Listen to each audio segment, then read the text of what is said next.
Oke, sorry tadi lagi mute. Oke, shalom Bapak Ibu, teman-teman jemaat yang dikasihi Tuhan. Kita berjumpa lagi dalam Family Discipleship Time. Kita sudah menyelesaikan materi yang sebelumnya ya tentang I Love You More. Saya berdoa semoga materi itu boleh memberkati, melengkapi setiap kita, banyak yang semakin mengasihi pasangannya lebih lagi ya. Hari ini kita akan mulai satu topik yang baru, yaitu tentang convergence. Ya, ketika married convergent, dua menjadi satu, bagaimana kita memaknainya. Supaya ketika kita menjadi satu, kita semakin lebih memaknai kesatuan, semakin attach, dan semakin bersatu, disitulah Tuhan mencurahkan berkat. So, let's enjoy this teaching. Saya percaya kita semua diberkati. God bless.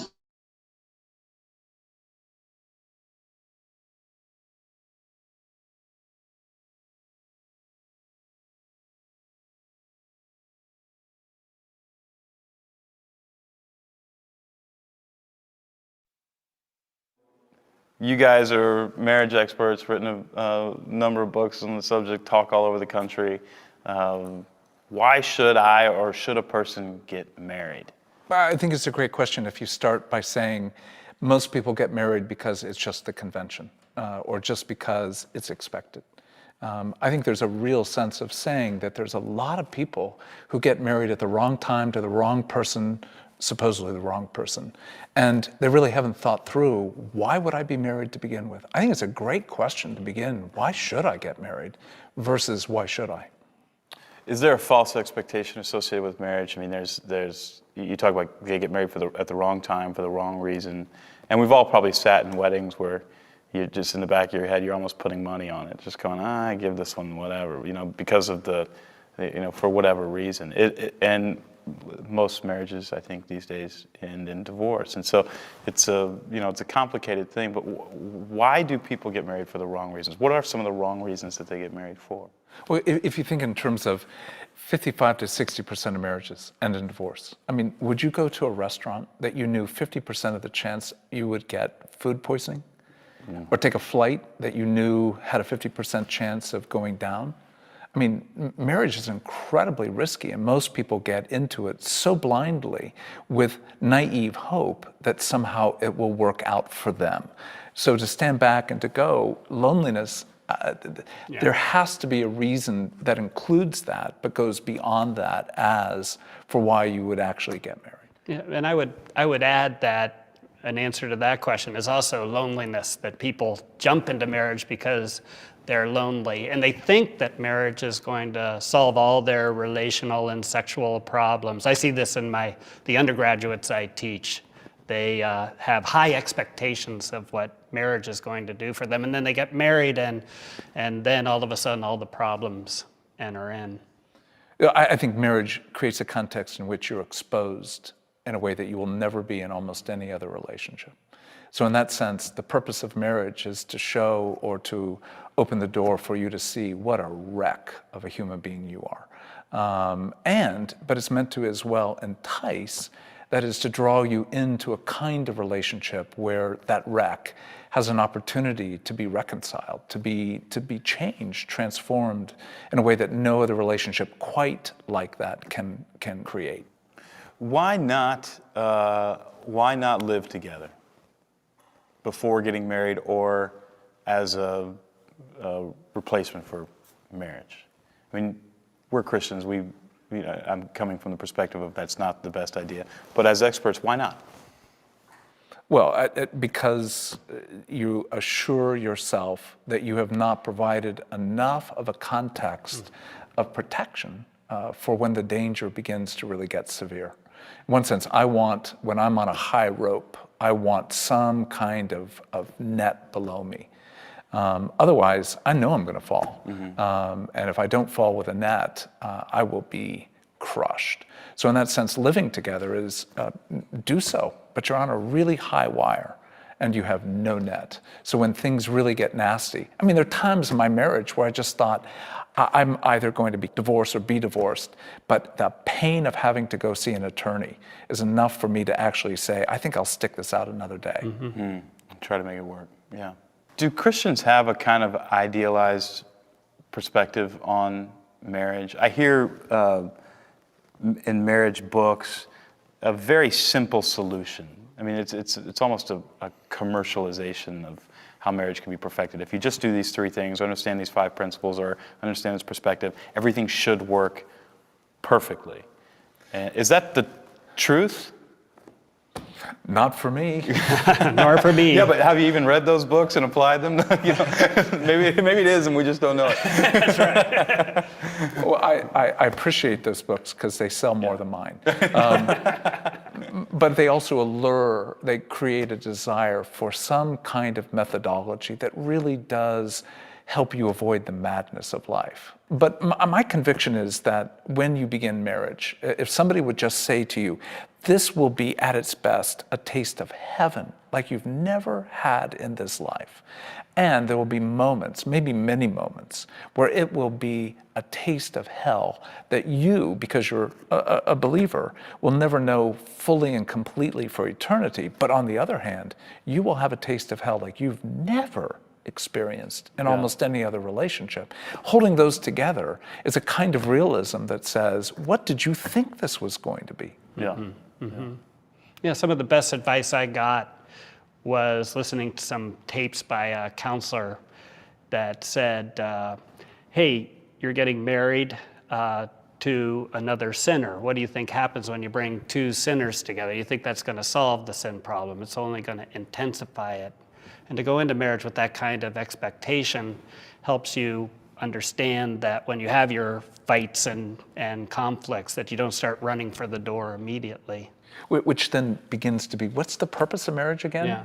You know, if it is just to get along, to have a convenient, comfortable relationship, most marriages are a wreck. But if the real goal is somehow this relationship is meant to help me see how much I need Christ, and further, how much Christ adores and pursues my heart and her heart, then marriage is a context where really you can know God in new and great ways. But otherwise, if you don't accept that it's both the insanity and the glory, you're set up for futility. Is there an element of truth to the idea that, and I don't mean to paint marriage in a negative light, but it feels like the suggestion of being prepared for a letdown or not having too high of expectations might be one of the principles that would help you have a more enjoyable marriage. Mm-hmm. If the goal is to have an enjoyable marriage. And that's not necessarily the goal. Well, if the goal is to just get along without conflict, to be able to resolve conflict by not actually entering it, then yeah, I mean, just have low expectations and you'll actually be reasonably happy. But on the other hand, I believe marriage is the context where your expectations are to grow to the level of heaven, which is fairly insane when you live in a world like ours. You're meant to enjoy and desire heaven today. Mm-hmm. That's fairly high expectations. So I push against that whole notion of realism. Realism is actually rather tedious and boring. I think it exists somewhere in a realm where you live without much hope. Are you suggesting that your earthly marriage can be euphoric? That, I mean, in the sense that what a human being felt before the fall of man, he can feel again in this life. Not just in marriage, but I think in many different areas we can get glimpses of heaven and have moments of euphoria. But and that's, I think, what Dan's talking about here. But you know, marriage isn't a persistent kind of euphoria. So if that's accurate, I don't want you to have lower expectations. That's a commitment to a kind of conventional, dull marriage. You guys describe marriage, you use war metaphor.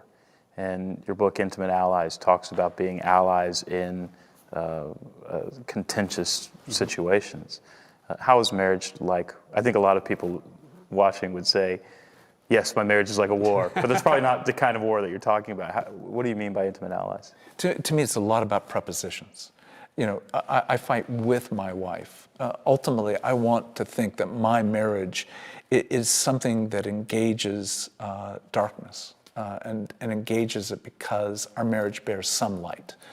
Could bear more light, but bears some light in this world. And so we fight for. There are times my wife is overwhelmed, and as well for me. But also, we're talking about fighting against. There are times where my wife's heart is moving apart from the goodness that I know she is meant to live, as well, obviously, her engagement with me. So if we're willing to fight with, for, and against, then that operative world of war becomes a really useful metaphor to dispatch any notion of kind of a naive, pleasant life. Mm-hmm. On the other hand, it also says, come on, we live in a spiritual realm, and our battle is not just with flesh and blood. Mm-hmm. There are powers and principalities. And our marriage is a way of engagement against darkness of all forms. Yeah, and our use of the warfare metaphor comes from the Bible, which talks about life after the fall as a place of conflict, not just out there even, but also within our own hearts. The Bible often uses metaphors to talk about the struggle that we have with the sin that remains within us. You guys talk about this idea of fighting with, for, and against. And what does it look like? You don't have to share all your dirty laundry or whatever. What does it look like to fight with your wife, to fight for her, and for the two of you as intimate allies to fight against the resistance? Well, fighting with is, what's your purpose together? I mean, is there something bigger than your marriage that you have been called into to care for or to stand against? And that's a hard thing for a marriage to come to a sense of what is its larger purpose. It can be about getting enough money to live in your home, care for your children, go to church, do good things together. But far more, what is your sense of I'm here on this earth to stand against or to create beauty for? And that witness is finding a sense of what is your corporate purpose together. I think most marriages never even try to do that. And I think even if you do, it is not easy to come to, at least not quickly in most marriages. I know that you've written a lot about story. And in story structure, if the character isn't going somewhere, the story dies. And the negative side is, if the character isn't going somewhere, there's no conflict. And so it's a matter of, do you want the story to die or do you want conflict, right? And I think there's this relationship between a lot of marriages that the goal is to have a good marriage. That's their goal. Their goal isn't to work with abused children or to teach the Old Testament and provide an example at a college level or something like this. Are you suggesting that maybe more marriages need to say, what's our ambition? What's the joint ambition of this multi-protagonist story? Yeah, how do we get together is a great question, but it's not thought of in terms of what is your story's core themes and desires, and what is mine, and how do they actually begin to interplay into this whole new story? So we've got me, you, us. My story may be very different than hers in terms of what I do during the day, but if there's not something more to the us, other than just raising our children, other than just supplying enough food and housing for ourselves and our family, then you really have just succumbed to a upper middle class notion of marriage. Yeah. And marriage becomes very introspective, and you start looking at each other and finding faults. But if you have a common purpose out there, something that's generated by the conflict that the world will provide to you, you're allies together in this common fight. What does it look like to fight for your wives? As married men, when we probably understand what we've all fought with, what does it look like to fight for? I could come up with a better example of how my wife fought for me. I'm an Old Testament professor. I sit a long time studying the Bible, but what happens often to people like me is that we lose touch with God, believe it or not, even though we're studying the Bible all the time. And my wife fights for me in that area, and she challenges me, and she, takes me on walks in the morning, and we pray together, and this has changed me in dramatically good ways. I think of times where I've been accused by people in my world of just being not a good man. And for my wife to be able to say, they may have data and there may be some truth to what they're saying, but I live with you. I see you on a day-to-day basis. I see your worst. And if you want me to talk about your worst, I'd be glad to talk about your worst. But I know what you're like at your best, and it's beautiful. That kind of foreness. She's not a cheerleader in many ways. She's the face of God saying to me, I am proud of you. I see goodness in you. And having that kind of mirror back, when I'm able to see so often in the mirror something so less than what I want to be, but to have somebody who reflects for me the eyes of God, that is incalculably valuable. And what does it look like for you guys as married couples to fight against the world? Well, let me ask you this. What does, let's just call it the resistance, because we both use that term. What is the resistance that fights every marriage, that contends with every marriage? What does it want for your marriage? Or to actually put it in from a Christian worldview, what does the evil one want to do to your marriage? Probably one of two things, either destroy it or make it lifeless. Diabolos. The word means to divide. And the further division there is, the deadness, the distance, there's just something empty. It's like a DMZ between you and your wife. And those specific issues that you can't deal with without great conflict. So you just come to this agreement of going, hey, we love each other, but we're not going to mess with this topic. Because every time we bring up your mother, tensions begin to flow. And I don't want that. So I want a nice marriage, sweet marriage. I don't want a transformative marriage. So to actually fight against, there are times in which my wife has had to say to me, are you aware that when you're with your mother, you don't touch me? You don't say kind things to me?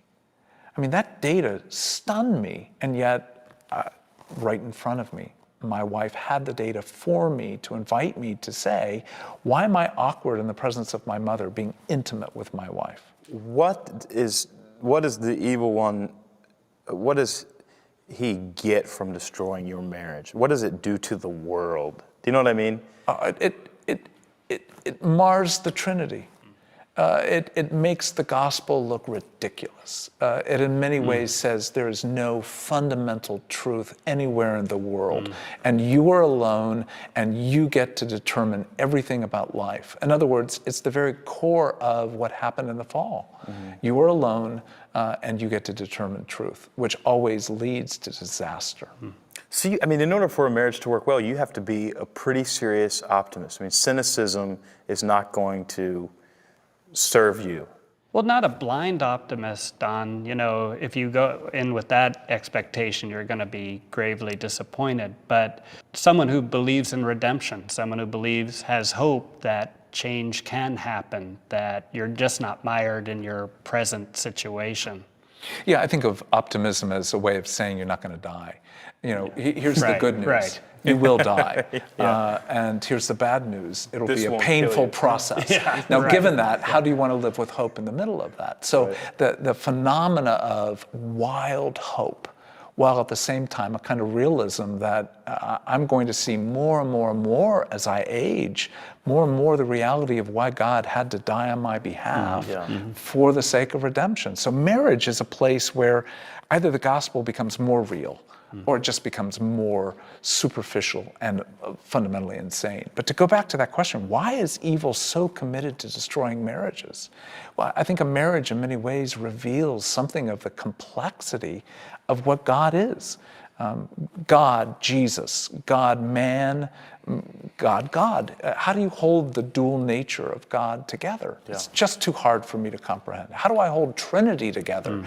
Well, marriage becomes this little window into, and they became one flesh. Two separate people, entirely meant to be different human beings, and yet in this merger, a kind of unity that really does mirror something of that wild notion that God is three persons in one. Well, it's fascinating that in the Bible, one of the main images of God that's presented is marriage. That God is married to his people Israel in the Old Testament, and in the New Testament to the church. And so that tells us an awful lot about the importance of marriage to God. Is it safe to say that the evil one is trying to destroy beauty and we are trying to defend it and create it? Is that there's more tension than that, but is that part of the tension? I love that. That may be the best description of what a marriage is.